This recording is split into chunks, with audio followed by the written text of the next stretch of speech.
Good afternoon, everybody. I hope that everyone has enjoyed lunch and water is sealing us in our chamber of learning. No more eating around. And the tour of the library, which I found fascinating. I hope those of you who also were able to do it. I'm very excited about the next session, which is regional impact studies. And we have 5 presenters with 4 excellent presentations. I'm Ted Westervelt from the Library of Congress, and I'm also chair of the Serials and Other Continuing Resources section. And that's enough about me, because we're more interested in what they have to say. So our first speaker is Jayshree Mamtora from James Cook University, and she will be speaking on open access in Oceania, perspectives from Australia, New Zealand, and the Pacific Islands. So, Jayshree.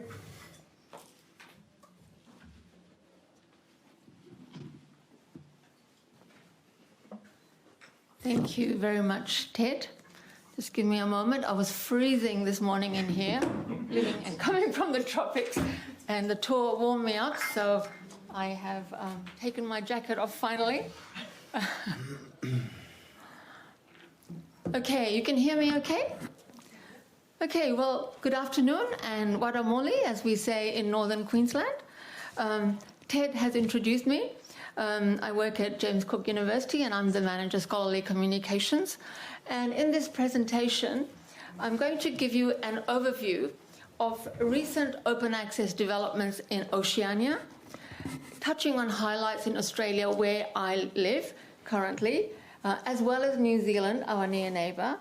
And I'll also take a glance at the open access scene in the Pacific Islands, focusing on Fiji, Samoa, and Papua New Guinea, and suggest opportunities for collaboration between the various countries.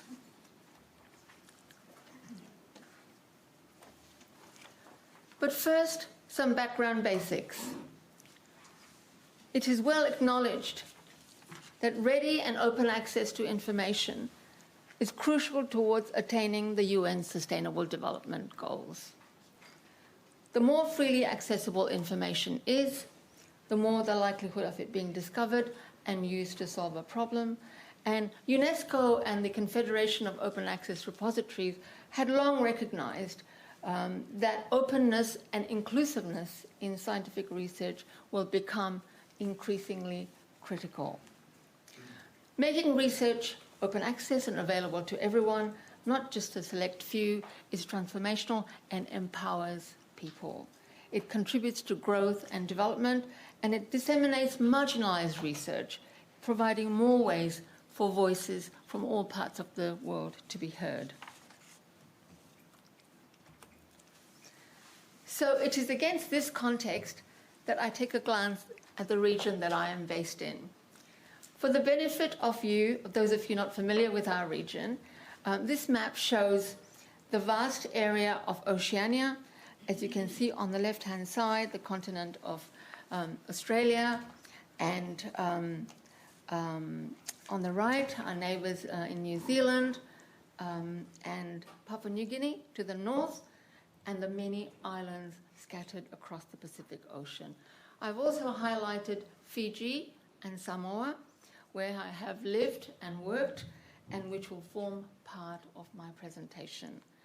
The star up here marks the city of Townsville on the northeast coast of Australia, where I'm currently based, by the Great Barrier Reef, which stretches northward from there. Come and visit. Okay, so let's have a look at the open access scene in Australia. So this image was first designed as a conference poster, and it traces developments in open access in Australia over a 20-year period leading up to 2021, and I believe it is currently being updated. It outlines open research initiatives in Australia from a wide range of actors, including the federal government, funders, institutions, and peak and advocacy bodies. In tandem with global developments, the first repository was set up at the Australian National University in the year 2000, and Queensland University of Technology had the first institution-wide open access mandate. Creative Commons Australia was established in 2005 and Australian National Data Service in 2008, although they won't be a part of the focus in my presentation. There have been two key players in the open access scene in Australia. So firstly, the Council of Australian University Librarians, or CAUL, as we know them, is the peak leadership organisation for university libraries in Australia. CAUL members are the university librarians or equivalent of the 39 institutions that have representation on Universities Australia, and it does have some associate members as well, but more about them a bit later. So CAUL first published a statement on open scholarship in 2010 and has a number of open scholarship programs in place, as you can see. The other key player is Open Access Australasia, which is made up of 31 universities and 7 affiliate organisations in both Australia and New Zealand, and which advocates for and supports practical initiatives on open access. It raises awareness about open access, helping build capacity and expertise, and carries out regional and international collaboration. In 2020, the two came together to coordinate national and international consultations with a broad range of senior stakeholders on a potential policy approach to open research in Australia. There have been a number of key drivers for change in Australia. In 2003, the federal government began a series of initiatives which included funding to universities for the establishment of open access repositories. And by 2014, just over 10 years later, all 39 universities had established a repository in Australia. The first open access policy, and I believe worldwide, was initiated by the Queensland University of Technology in 2003, and a 2022 study by Wakeling et al. Found that more than half of Australian universities had an open access policy in place, and that the remaining referenced open access in one way or another, or had procedures or guidelines on open access in place.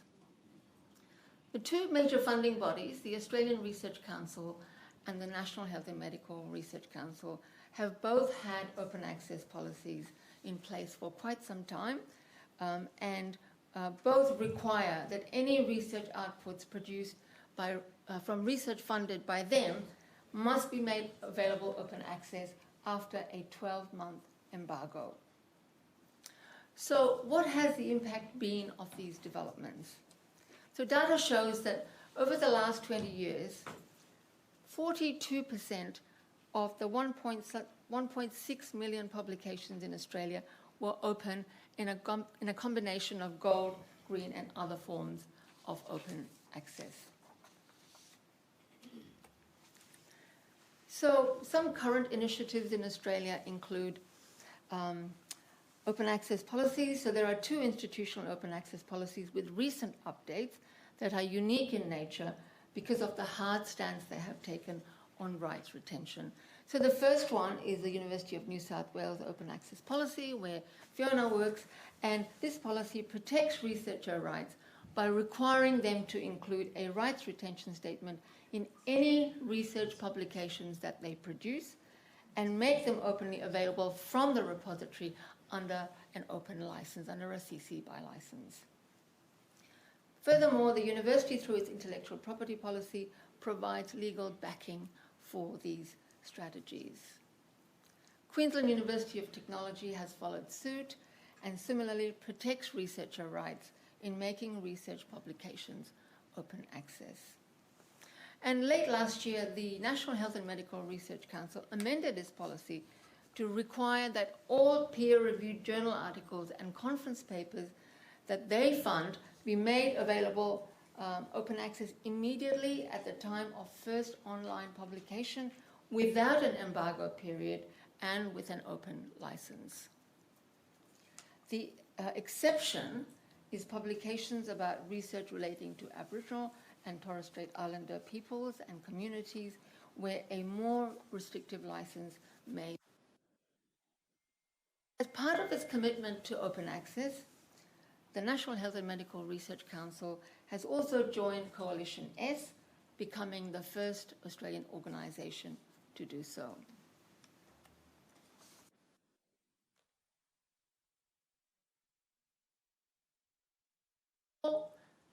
The Council of Australian University Librarians has negotiated 21 read and publish agreements, and they are starting to form a big part of the open access picture, not the complete picture, but a part of the open access picture in Australia, and helping to change some researcher attitudes to open access publishing.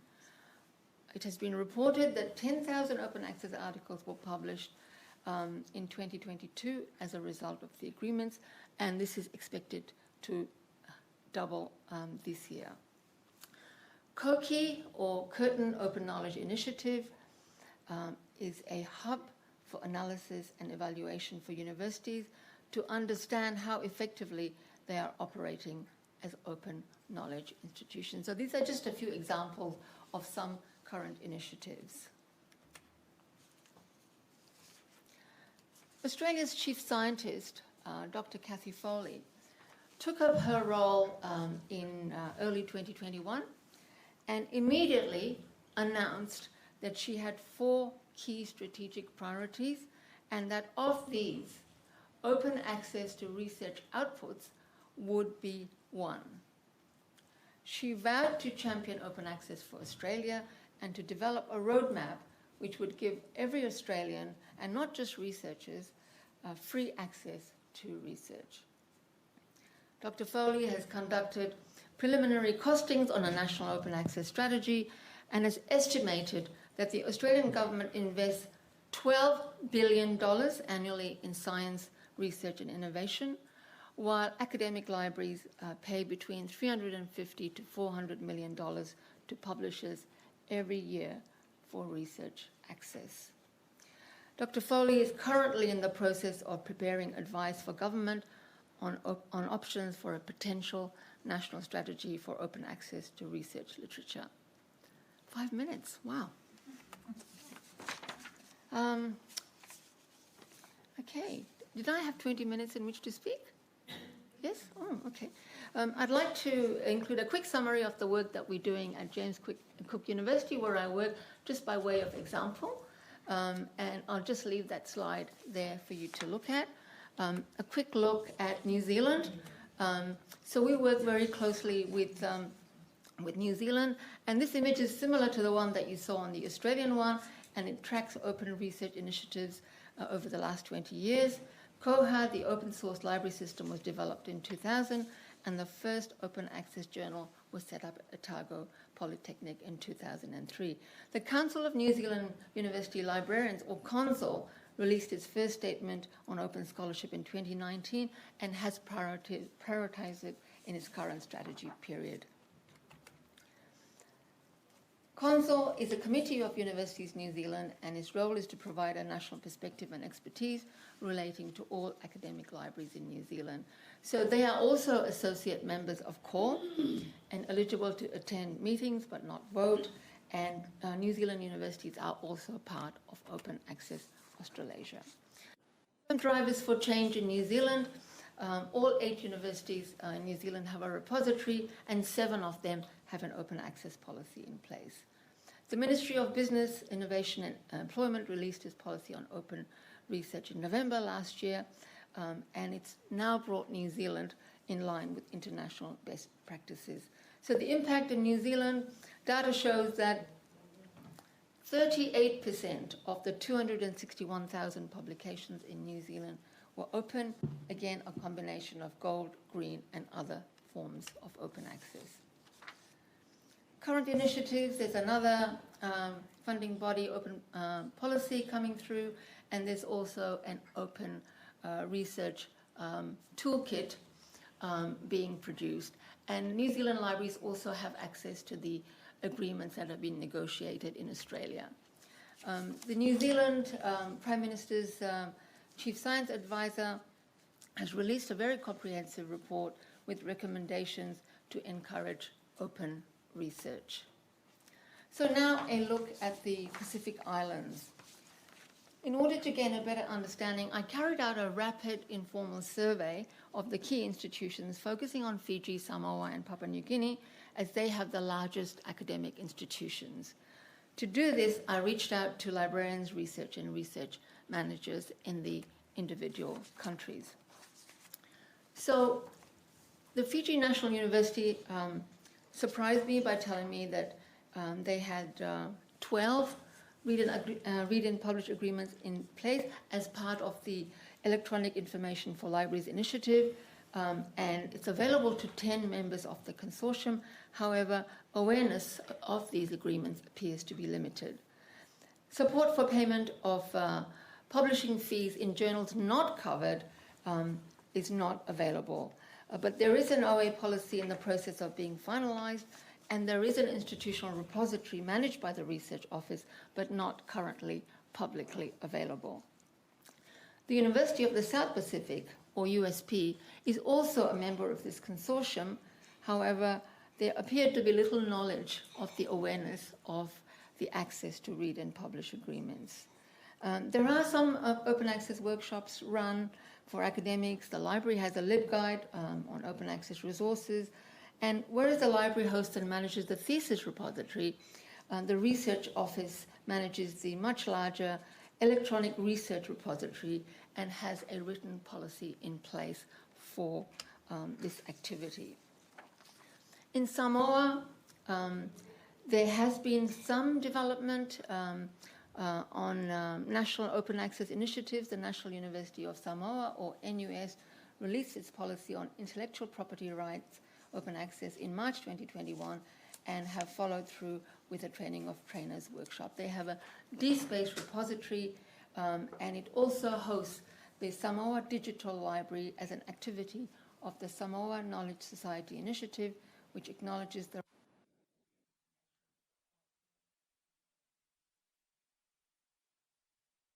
Guinea is the largest of the Pacific Island nations, with 4 public universities and 2 private ones, but for the purposes of this exercise, we only managed to acquire some data from the PNG University of Technology, or Unitec.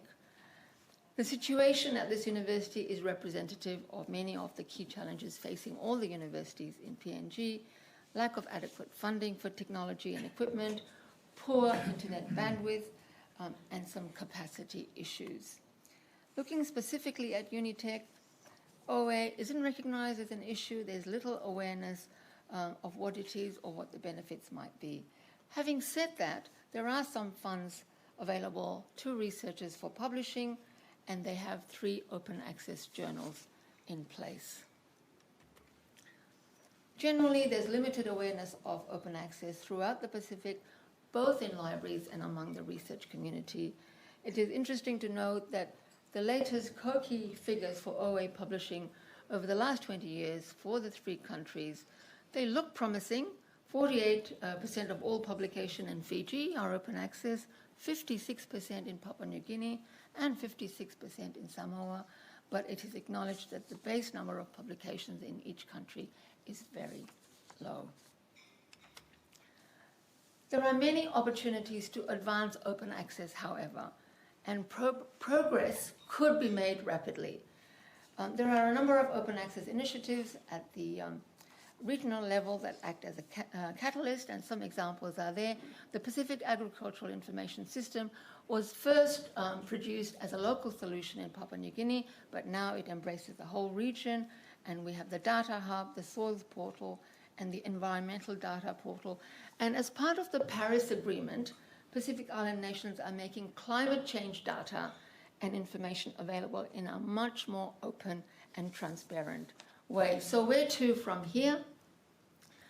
There has been much progress made in Australia and New Zealand over the last 20 years, and Qual and Open Access Australasia have been major players. The read and publish agreements are making an immediate difference to OA publishing, but it isn't apparent how they will fit in the long term. There are issues and challenges, and more of a coordinated approach is needed, region-wide, and better collaboration, more resource sharing, and more consistent policies to achieving open access. And ideally, the most success would occur if there was a national approach and policies and strategies designed and implemented nationally.